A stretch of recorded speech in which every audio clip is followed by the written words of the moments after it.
Hello बच्चों, जय जगन्नाथ। आपण मानकु एलकेएस एजुकेशन रे स्वागत जनाऊँच। यही अध्याय आलोचना करने पूर्व आमे गत अध्याय कौन जानी ताहाको टिके आलोचना करनबा। आमे गत अध्याय खाद्यर उत्स विषय आलोचना करथिले। खाद्यर उत्स यानी कि आमको केउठारो खाद्य प्राप्त होतिला से विषय रे टिके आलोचना करथिले। केते प्रकार खाद्य ताहा कोन कोन से विषय रे टिके आलोचना करथिले। उद्भिद जातीय खाद्य आमको केमिति प्राप्त होतिला, प्राणीजात खाद्य आमको केमिति प्राप्त होतिला से विषय रे टिके आलोचना करथिले। आउ क्यों जीव क्यों उद्भिद मांसाहारी सर्वाहारी और शाकाहारी से विषय रे आमे पूर्व अध्याय रे आलोचना करथिले।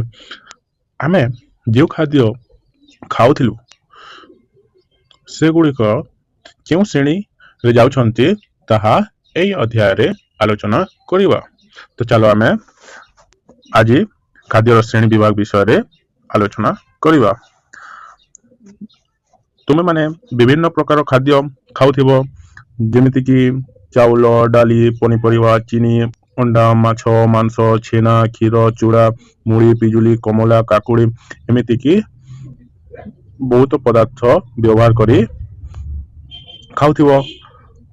जिते प्रकार खाद्य आमे खाउछे ताहा आम शरीर विभिन्न आवश्यकता पूर्ण करि पारुछि। जदि आमे विभिन्न प्रकार खाद्य न खाई केवल भात और रुटी खाइबा ताहले आम शरीर आवश्यकता पूर्ण होई पारिबो कि? आम शरीर आवश्यकता पूर्ण होई पारिबो नाही। कारण आम शरीर को संपूर्ण खाद्यर आवश्यकता रही, जहाँकि आमे सबु प्रकार खाद्य खाइबा द्वारा आम शरीर आवश्यकता पूर्ण होई पारिबो। तुम ग्राम बा विद्यालय पिला माननकु देख, सेमाननक मध्यरु केतेक पिला निश्चय सुस्थ सबल देखा जाउथिबे। सेमाने विभिन्न काम रे आग्रह देखाउथिबे, किंतु केतेक पिला थाई पारंती जो माने पतला होइथिबे, सेमानकर हाड़ कंकाल देखा जाउथिबो, सेड़ी रे मांदा होई बसुथिबे, केतेकंकर बाल कहरा देखा जाउथिबो। शरीर केतेक पिला बारंबार ठंडा, झाड़ा, ज्वर आदि रोग रे पड़ी विद्यालय रे अनेक दिन अनुपस्थिति रहुथिबे। एपरि हेबार कारण कोन जानिछो कि? एपरि हेबार कारण होउछि सुस्थ शरीर पई आवश्यक खाद्यता को मिली न पारुथिबारु एपरि देखा जाई थाए। खाद्य शरीर बुद्धि रे साहाय्य करे। खाद्य शरीर बुद्धि रे साहाय्य करिथाए ओ काम करिबा पई शक्ति जोगाए। आउ कोन करिथाए? शरीर रे रोग प्रतिरोधक शक्ति सृष्टि करे। किए? आमे खाद्य खाइबा द्वारा एई सबु काम होइथाए। प्रत्येक खाद्य पदार्थ रे केतेक रासायनिक पदार्थ थाए। नोट करो, प्रत्येक खाद्य पदार्थ रे केतेक रासायनिक पदार्थ थाए। आमे ताकू पोषक कहि थाउ, किंतु भिन्न भिन्न खाद्य पदार्थ रे एई पोषक मध्य रे पार्थक्य थाए। पोषक मध्य रे मध्य पार्थक्य थाए। तेणु सुस्थ रहिबा पई आमे विभिन्न प्रकार खाद्य खाइबा आवश्यक। खाद्य रे थिबा मुख्य पोषक को आधार करी आमे जो सब खाद्य खाउछु तार मुख्य पोषक को आधार करी खाद्य को विभिन्न प्रकार रे विभक्त करा जायछि। से गुडी कहला श्वेतसार, पुष्टिसार, स्नेहसार, विटामिन बा जीवसार और खनिज लवण।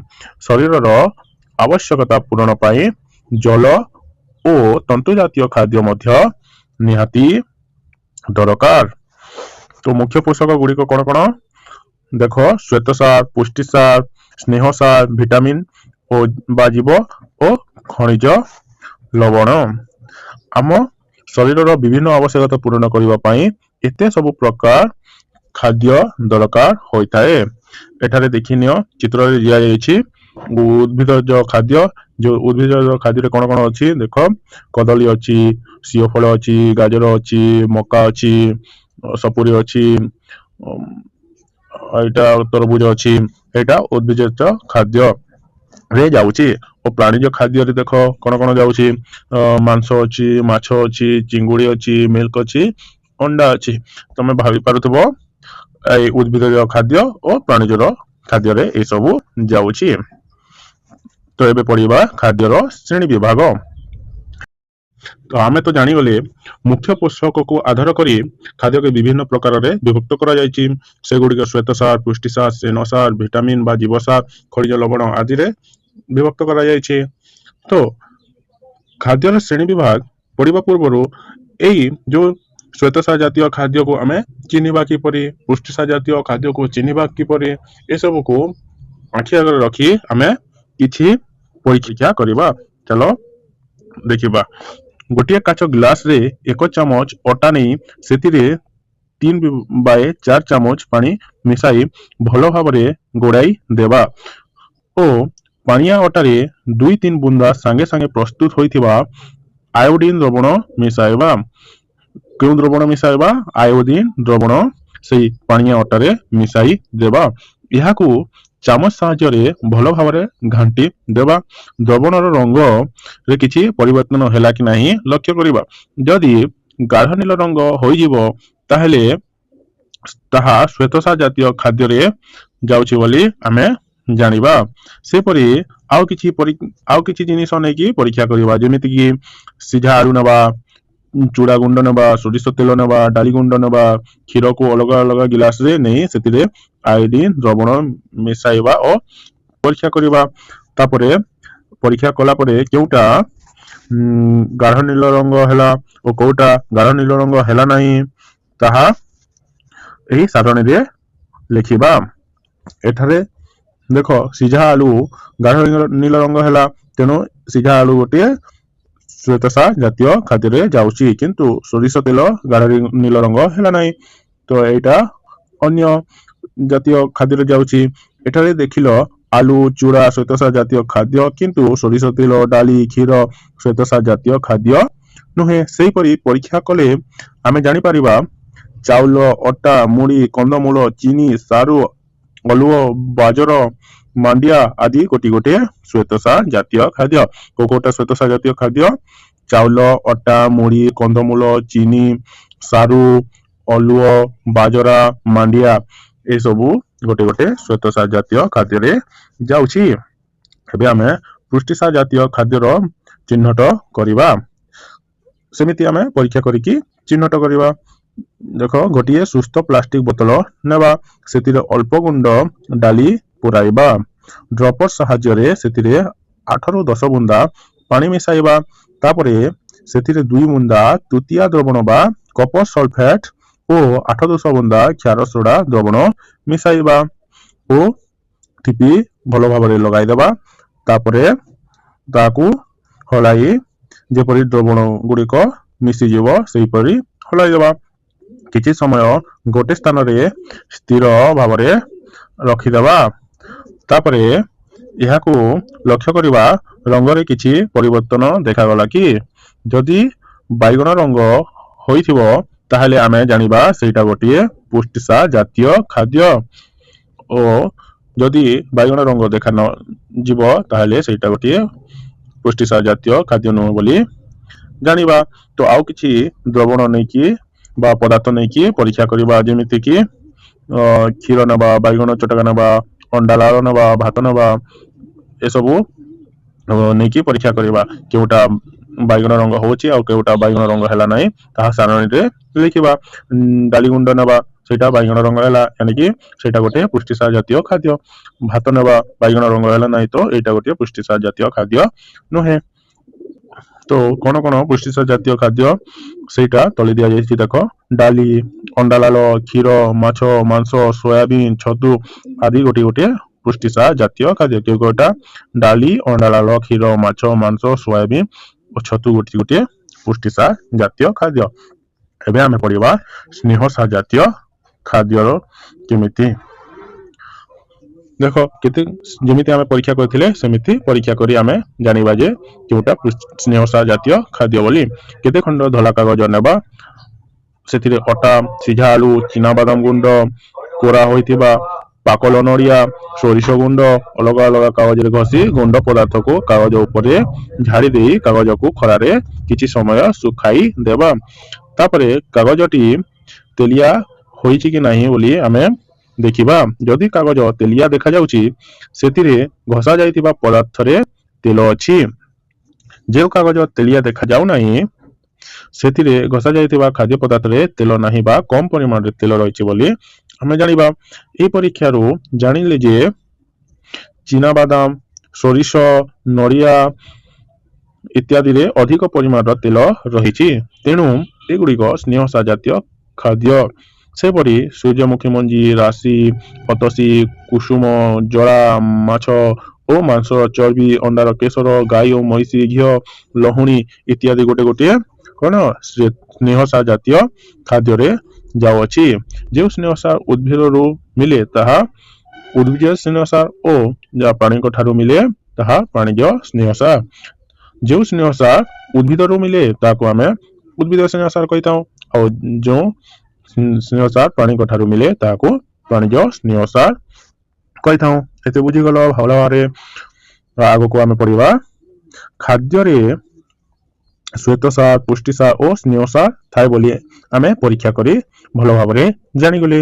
ଏହା ବ୍ୟତୀତ ଏହି ଶ୍ୱେତସାର, ପୁଷ୍ଟିସାର, ସ୍ନେହସାର ବ୍ୟତୀତ ଭିଟାମିନ ଓ ଖଣିଜ ଲବଣ ମଧ୍ୟ ଖାଦ୍ୟରେ ରହିଥାଏ। ଏହା ମଧ୍ୟ ଆମ ଶରୀର ପାଇଁ ଏକାନ୍ତ ଆବଶ୍ୟକ। ଆମ ଶରୀର ପାଇଁ ଶ୍ୱେତସାର, ପୁଷ୍ଟିସାର, ସ୍ନେହସାର ବ୍ୟତୀତ ଭିଟାମିନ ଓ ଖଣିଜ ଲବଣ ମଧ୍ୟ ବହୁତ ଆବଶ୍ୟକ ରହିଅଛି।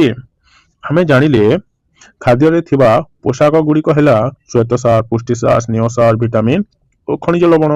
ପ୍ରତ୍ୟେକ ଖାଦ୍ୟରେ ପ୍ରାୟ ସମସ୍ତ ପ୍ରକାରର ପୋଷକ ଅଳ୍ପ ଓ ବେଶୀ ପରିମାଣରେ ଥାଏ, କିନ୍ତୁ ଯେଉଁ ଖାଦ୍ୟରେ ପୋଷକଟି ଅଧିକ ପରିମାଣରେ ଥାଏ ତାକୁ ଆମେ ସେଇ ଜାତୀୟ ଖାଦ୍ୟ କହିଥାଉ। ଯେମିତିକି ଚାଉଳରେ ଶ୍ୱେତସାର ଅଧିକ ପରିମାଣରେ ଥିବାରୁ ଆମେ ତାକୁ ଶ୍ୱେତସାର ଜାତୀୟ ଖାଦ୍ୟ କହିଥାଉ। ସେମିତି ମାଂସରେ ଅଧିକ ପୁଷ୍ଟିସାର ଥିବାରୁ ତାକୁ ଆମେ ପୁଷ୍ଟିସାର ଜାତୀୟ ଖାଦ୍ୟ କହିଥାଉ। ସେମିତି ଚିନାବାଦାମରେ ଅଧିକ ତେଲ ଥିବାରୁ ତାକୁ ସ୍ନେହସାର ଜାତୀୟ ଖାଦ୍ୟ କହିଥାଉ। ପୋଷକ ତ ଏବେ ପଢିବା ପୋଷକ ଆମ ଶରୀର ପାଇଁ ଆବଶ୍ୟକ। ପୋଷକ କଣ କଣ ତମେ ଜାଣିଲ। ଏବେ ପୋଷକ ଆମ ଶରୀର ପାଇଁ ଆବଶ୍ୟକ ପଢିବା। ଖାଦ୍ୟର ଆବଶ୍ୟକତା ସମ୍ପର୍କରେ ଆମେ ଆଲୋଚନା କରିସାରିଛେ। ଖାଦ୍ୟରେ ଥିବା ବିଭିନ୍ନ ପୋଷକର କାର୍ଯ୍ୟରେ ପ୍ରଭେଦ ଥାଏ। ସେଗୁଡ଼ିକ ବିଭିନ୍ନ ଉତ୍ସରୁ ମିଳିଥାଏ। ପୋଷକ ଗୁଡ଼ିକ ଆମ ଶରୀର ବହୁବିଧ ଆବଶ୍ୟକତା ପୂରଣ କରୁଥିବାରୁ ସେଗୁଡ଼ିକର ଅଭାବ ଅନେକ ରୋଗ ହୋଇଥାଏ। ତ ଆମେ ଆଗରୁ ଆଲୋଚନା କରିଛେ ଯେ ଯଦି ପୋଷକରେ କିଛି ଅସୁବିଧା ହୋଇଥାଏ ତାହେଲେ ଆମ ଶରୀର ପାଇଁ ଭଲ ହୋଇନଥାଏ। ଯଦି ଆମେ ପୋଷକରେ ଶ୍ୱେତସାର ଜାତୀୟ ଖାଦ୍ୟ ନ ପାଇବା ତାହେଲେ ଆମକୁ କିଛି ରୋଗ ହୋଇଯିବ। ତେଣୁ ପୋଷକ ସବୁଆଡୁ ଆବଶ୍ୟକତା ଅନୁସାରେ ଆମ ଶରୀର ପାଇଁ ଆବଶ୍ୟକତା ପୂରଣ କରିଥାଏ। ତାହା ଦ୍ୱାରା ଆମ ଶରୀରର ରୋଗ ପ୍ରତିରୋଧକ ଶକ୍ତି ସ୍ଥାୟୀ ହୋଇ ରହିଥାଏ।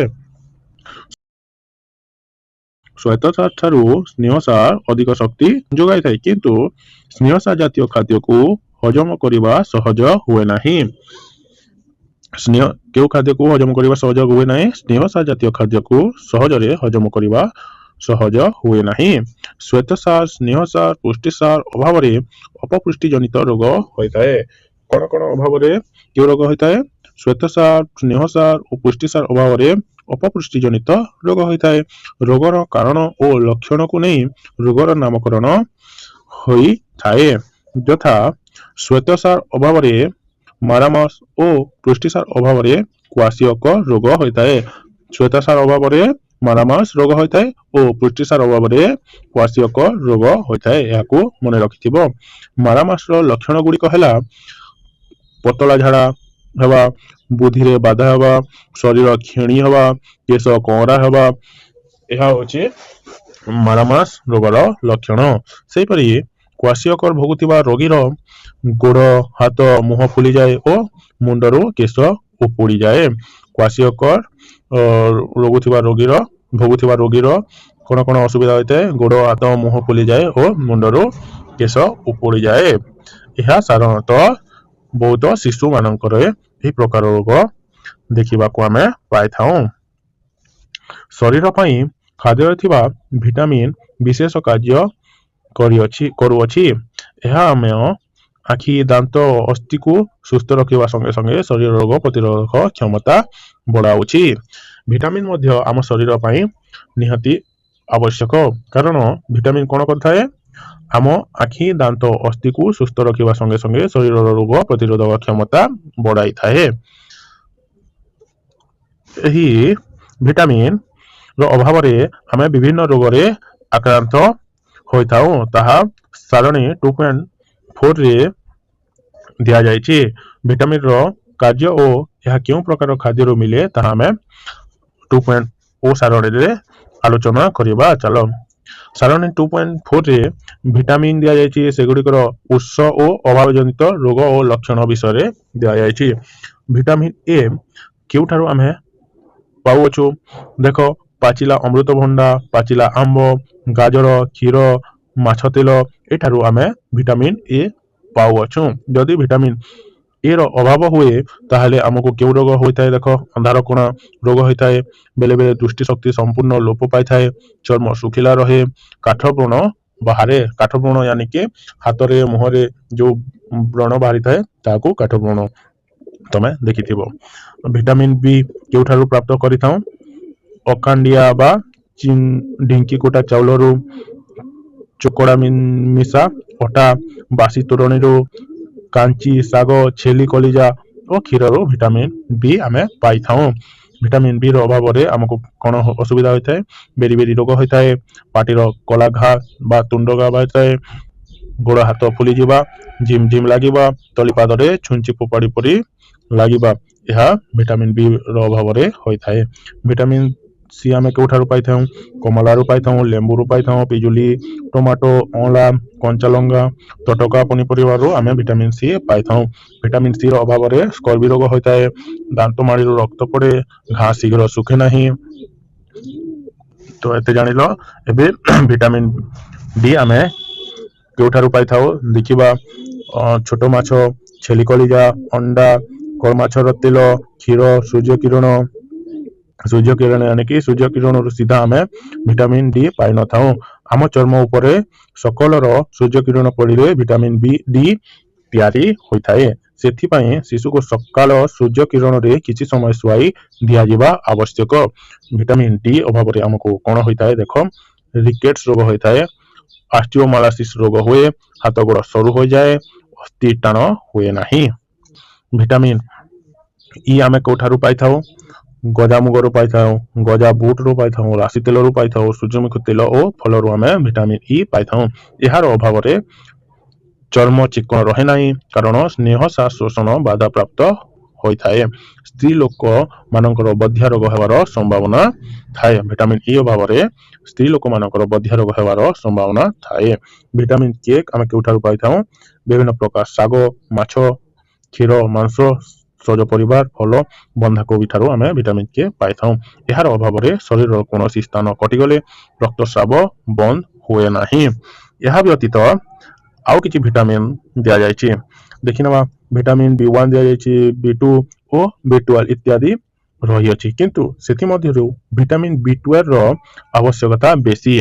ଏହା ସାଧାରଣତଃ ମାଛ, ମାଂସ, ଅଣ୍ଡା, କ୍ଷୀର, କଲିଜା ଆଦିରେ ରହିଥାଏ। ଏହା ରକ୍ତରେ ଥିବା ଲୋହିତ କୋଶିକା ତିଆରିରେ ସାହାଯ୍ୟ କରିଥାଏ। ଭିଟାମିନ୍ B12 କ'ଣ କରିବାରେ ସାହାଯ୍ୟ କରିଥାଏ? ରକ୍ତରେ ଥିବା ଲୋହିତ କୋଶିକା ତିଆରି କରିବାରେ ଭିଟାମିନ୍ B12 ସାହାଯ୍ୟ କରିଥାଏ। ସ୍ନାୟୁମାନଙ୍କର କାମ ପାଇଁ ମଧ୍ୟ ଭିଟାମିନ୍ B12 ଦରକାର ପଡ଼ିଥାଏ। ଗର୍ଭବତୀ ମହିଳା, ଛୋଟ ପିଲା, ବୟସ୍କ ଲୋକଙ୍କ ଠାରେ ଏହି ଭିଟାମିନ୍ ର ଅଭାବ ଦେଖାଯାଏ। କେଉଁ ଭିଟାମିନ୍ ର ଅଭାବ ଦେଖାଯାଏ?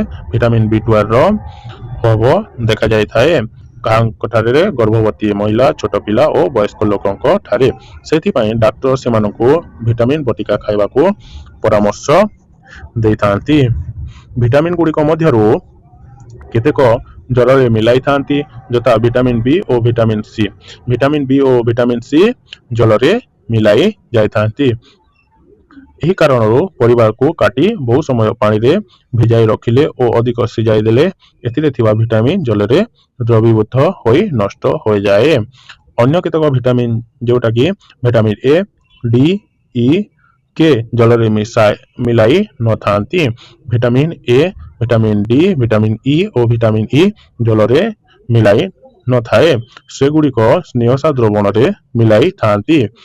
ତେଣୁ ପରିବାକୁ କାଟି ପୂର୍ବରୁ ଧୋଇବା ଉଚିତ। ଭିଟାମିନ୍ ଏ ଡି ଇ କେ ଜଳରେ ମିଳାଇ ନଥାଏ।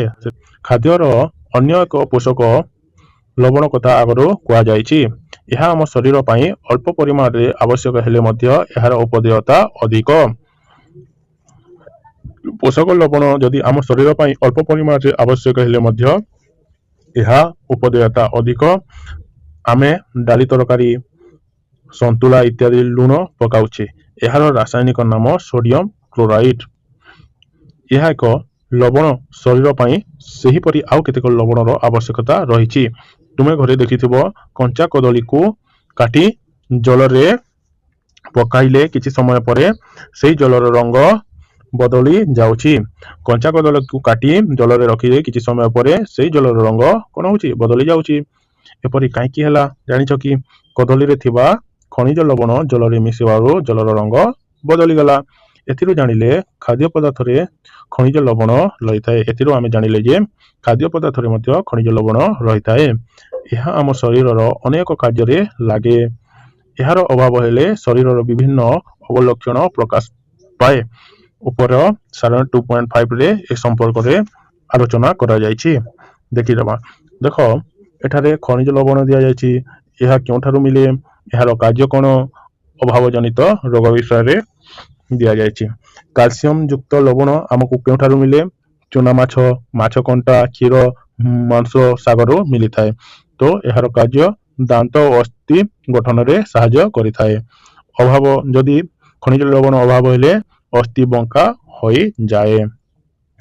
ଲୌହଯୁକ୍ତ ଲବଣ ଆମେ କେଉଁଠାରୁ ପାଇଥାଉ? ସଜନା ଶାଗରୁ ପାଇଥାଉ। ପୋଇ, ଭେଣ୍ଡି, କଦଳୀ, ମାଣ୍ଡିଆ, ପାଲଙ୍ଗ ଇତ୍ୟାଦିରୁ ଆମେ ଖଣିଜ ଲବଣ, ଲୌହଯୁକ୍ତ ଲବଣ ପାଇଥାଉ। ଏହାର କାର୍ଯ୍ୟ ରକ୍ତ ତିଆରିରେ ସାହାଯ୍ୟ କରେ। ଏହାର ଅଭାବରେ ରକ୍ତହୀନତା ଦେଖାଯାଇଥାଏ। ସେହିପରି ଆୟୋଡିନ୍ ଯୁକ୍ତ ଲବଣ ଆମେ କେଉଁଠାରୁ ପାଇଥାଉ? ସଜନା ଛୁଇଁ, ସମୁଦ୍ର ମାଛ, ସମୁଦ୍ର କୂଳବର୍ତ୍ତୀ ଅଞ୍ଚଳରେ ହେଉଥିବା ପରିବା, ଫଳ ଆୟୋଡିନ୍ ଯୁକ୍ତ ଲବଣରୁ ଆମେ ପାଇଥାଉ। ଏହାର କାର୍ଯ୍ୟ ଥାଇରଏଡ୍ ଗ୍ରନ୍ଥିକୁ କାର୍ଯ୍ୟକ୍ଷମ କରେ। ଏହାର ଅଭାବରେ ଗଳଗଣ୍ଡ ରୋଗ ହୁଏ ଓ ପିଲାର ମାନସିକ ବିକାଶରେ ବାଧା ସୃଷ୍ଟି କରେ। ଏତେ ବୁଝିଗଲ। ଏବେ ପଢିବା ତନ୍ତୁ ଜାତୀୟ ଖାଦ୍ୟ। କିଛି ଲୋକଙ୍କର ଝାଡା ପରିଷ୍କାର ହୁଏ ନାହିଁ। କଣ ପାଇଁ ହୁଏ ନାହିଁ? ତାହା ଆଗକୁ ପଢିବା। ଡାକ୍ତର ସାଧାରଣତଃ ସେମାନଙ୍କୁ ଶାଗ, କଞ୍ଚା ଫଳ, ପନିପରିବା ଆଦି ଖାଇବାକୁ ପରାମର୍ଶ ଦେଇଥାନ୍ତି। ଏହାର କାରଣ ଜାଣିଛ କି? କେତେକ ଖାଦ୍ୟରେ ତନ୍ତୁ ଅଧିକ ଥାଏ। ଡାକ୍ତର ଶାଗ, କଞ୍ଚା ଫଳ, ପନିପରିବା ଖାଇବାକୁ ପରାମର୍ଶ ଦେଇଥାନ୍ତି କାରଣ କେତେକ ଖାଦ୍ୟରେ ଅଧିକ ତନ୍ତୁ ଥିବାରୁ ଡାକ୍ତର ପରାମର୍ଶ ଦେଇଥାନ୍ତି। ଏହି ତନ୍ତୁ ଶରୀର ପାଇଁ ଏକ ପୋଷକ ନ ହେଲେ ମଧ୍ୟ ଏହା ଖାଦ୍ୟ ନଳୀରୁ ମଳ ବାହାର କରିବାରେ ସାହାଯ୍ୟ କରେ। ତନ୍ତୁ କଣ କରିଥାଏ? ଖାଦ୍ୟ ନଳୀରୁ ମଳ ବାହାର କରିବାରେ ସାହାଯ୍ୟ କରିଥାଏ। ପେଟରୁ ମଳ ଭଲ ଭାବରେ ବାହାରି ନ ଗଲେ ଶରୀରର ବିଭିନ୍ନ ରୋଗ ସୃଷ୍ଟି ହୋଇଥାଏ। କେଉଁ ଖାଦ୍ୟରେ ଅଧିକ ତନ୍ତୁ ଥାଏ ତାହା ଆଲୋଚନା କରିବା। ସିଝା ଯାଇଥିବା ଖାଦ୍ୟରେ ଅଧିକ ଥାଏ ନା କଞ୍ଚା ଖାଦ୍ୟରେ ଅଧିକ ଥାଏ? ତୁମେ ଜାଣିଛ କି? ଦେଖ, ଆଗରେ ଆଲୋଚନା କରିବା କୋଉଠିରେ ଅଧିକ ତନ୍ତୁ ଦେଖାଯାଏ। ଚୋପା ଲଗା କଞ୍ଚା ଫଳ, ମଞ୍ଜି, ଚୋପା ଲଗା କଞ୍ଚା ପରିବା ତଥା ଟମାଟୋ, ମୂଳା, ଗାଜର, ବିଟ୍, କାକୁଡି, ଚକିପେଷା ଅଟା, ଚୋପା ଲଗା ଡାଳ ଓ ସମସ୍ତ ପ୍ରକାରର ଶାଗରେ ତନ୍ତୁ ଥାଏ। ତ ଏଥିରୁ ଆମେ ଜାଣିଲେ କଞ୍ଚା ଫଳରେ ଅଧିକ ପରିମାଣରେ ତନ୍ତୁ ଥାଏ। ଅଟା ଓ ମଇଦା ମଧ୍ୟରେ ଅଧିକ ତନ୍ତୁ ଥାଏ କି? କହିପାରିବ କି ଅଟା ଓ ମଇଦା ମଧ୍ୟରେ କେଉଁଠିରେ ଅଧିକ ତନ୍ତୁ ଥାଏ? ଏଇଟା ତୁମ ପାଇଁ କାମ। ଖାଦ୍ୟ ପଦାର୍ଥ ସିଝିଗଲେ ସେଥିରେ ଥିବା ତନ୍ତୁ ନରମ ହୋଇଯାଏ। ଅଧିକ ତନ୍ତୁ ଜାତୀୟ ପଦାର୍ଥ ଥିବାରୁ ଆମ ଦୈନିକ ଖାଦ୍ୟରେ କିଛି କଞ୍ଚା ଫଳ ରହିବା ଆବଶ୍ୟକ। ସିଝିଗଲେ ସେଥିରେ ଥିବା ତନ୍ତୁ କଣ ହୋଇଯାଏ? ନରମ ହୋଇଯାଏ। ଅଧିକ ତନ୍ତୁ ଜାତୀୟ ପଦାର୍ଥ ଥିବାରୁ ଆମ ଦୈନିକ ଖାଦ୍ୟରେ କିଛି କଞ୍ଚା ଫଳ ରହିବା ଆବଶ୍ୟକ। ତୁମେ ସବୁଦିନ ସ୍ଲାଡ୍ ଖାଇବା ଉଚିତ। ସ୍ଲାଡ୍ ଖାଇବା ଦ୍ୱାରା କଣ ହେବ? ତୁମକୁ ଭରପୁର ମାତ୍ରାରେ ତନ୍ତୁ ମିଳିଯିବ। ତନ୍ତୁ ମିଳିବା ଦ୍ୱାରା ତମ ଯୋଉ ଖାଦ୍ୟ ନଳୀ ଅଛି ବା ମଳ ନଳୀ ଅଛି, ତମ ମଳ ଭଲ ଭାବରେ ଯିବ ଓ ଶରୀର ସୁସ୍ଥ ରହିବ। ଏବେ ପଢିବା ସୁଷମ ଖାଦ୍ୟ। ଆମେ ଜାଣିଲେ ପ୍ରତ୍ୟେକ ଖାଦ୍ୟର ଉପଦେୟତା ରହିଛି। ଆମେ ଗୋଟିଏ ପ୍ରକାର ଖାଦ୍ୟ ନ ଖାଇ ବିଭିନ୍ନ ପ୍ରକାର ଖାଦ୍ୟକୁ ମିଶାଇ ଖାଇଲେ ଆମ ଶରୀର ଆବଶ୍ୟକତା ପୋଷକ ପାଇପାରିବ, ନହେଲେ ଆମ ଶରୀର ଅସୁସ୍ଥ ହେବ। ଜଣେ ଲୋକ ପାଇଁ ବିଭିନ୍ନ ପୋଷକ ଥିବା ଆବଶ୍ୟକ ଖାଦ୍ୟର ପରିମାଣ ଲୋକଟିର ବୟସ, ଲିଙ୍ଗ ତଥା ସେ କରୁଥିବା କାର୍ଯ୍ୟ ଉପରେ ନିର୍ଭର କରେ।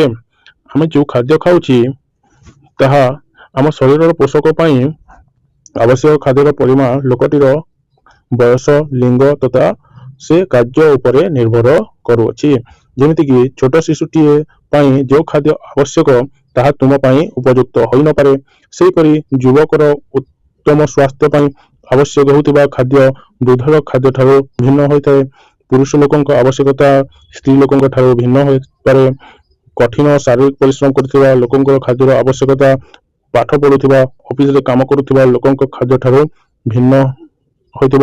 ତେଣୁ ଉପରେ କୁହାଯାଇଥିବା ପ୍ରତ୍ୟେକ ଶ୍ରେଣୀର ଲୋକଙ୍କ ପାଇଁ ବିଭିନ୍ନ ଆବଶ୍ୟକ ଖାଦ୍ୟର ତାଲିକା କରାଯାଇପାରେ। ଶରୀରର ଆବଶ୍ୟକତାକୁ ପୂରଣ କରୁଥିବା ଉପଯୁକ୍ତ ପରିମାଣର ଖାଦ୍ୟ ପଦାର୍ଥକୁ ନେଇ ସୁଷମ ଖାଦ୍ୟର ତାଲିକା କରାଯାଇଅଛି।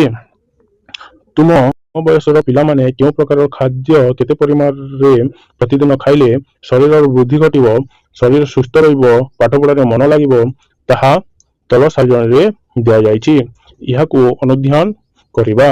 ତୁମେ ଦୈନିକ ଖାଉଥିବା ଖାଦ୍ୟ ସହିତ ତୁଳନା କର। ତୁମେ ସୁଷମ ଖାଦ୍ୟ ଖାଉଛ କି? ନିରାମିଷ ଭୋଜନ କରୁଥିବା ଦୈନିକ ଚିନାବାଦାମ ଖାଇବା ଉଚିତ।